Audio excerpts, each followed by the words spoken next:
Hi guys, for today's video kay magluto na sad ta.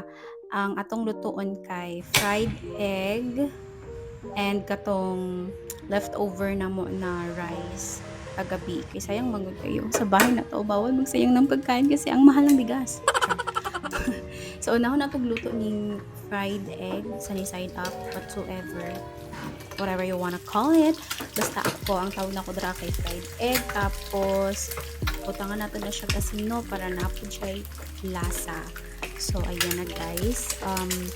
Ako, personally, I don't like kanang kuan good. Dili well done nga, ano sana, fried egg. Kailangan well done dyan na siya. Kuan, medyo pagod-pagod. Diba? Pabanday mo, halos mga gusto na ko kayo mga pagod. Oh my gosh. Guys, kailangan din na balihon kahit hindi na balihon, hindi na maluto, hindi man na ma-well done. So kuha na ng haon nun,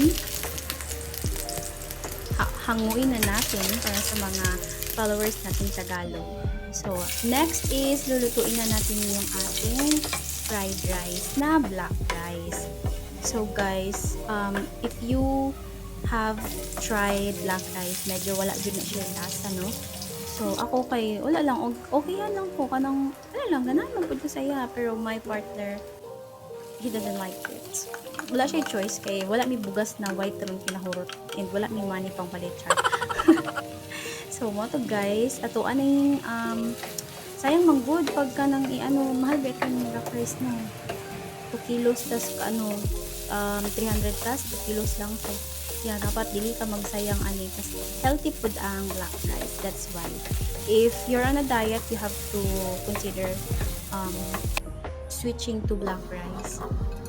So yan guys, luto na atong black rice and limpiwan sa nato na kay mapagpanggap man ta. Charing ginalimpyuhan jud ako nano after magluto, pero wa pa ta naman magluto pa ta sa atong favorite danggit nga gikan sa tagdaan ninyo sa Surigao. Malamang kamahal sa danggit dito sa Cebu.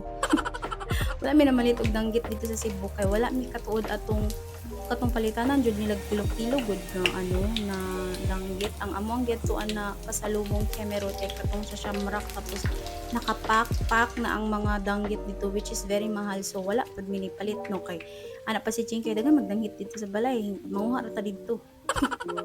Moto ang kaning danggit kay gikan ni sa Surigao, pero mas gikan ni sa ilang balay kay gikuha ra ni Ching kay sa ilang balay.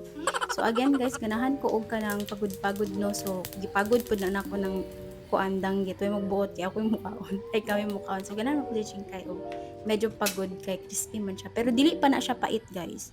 So muna niya mo pagkaon for today's video.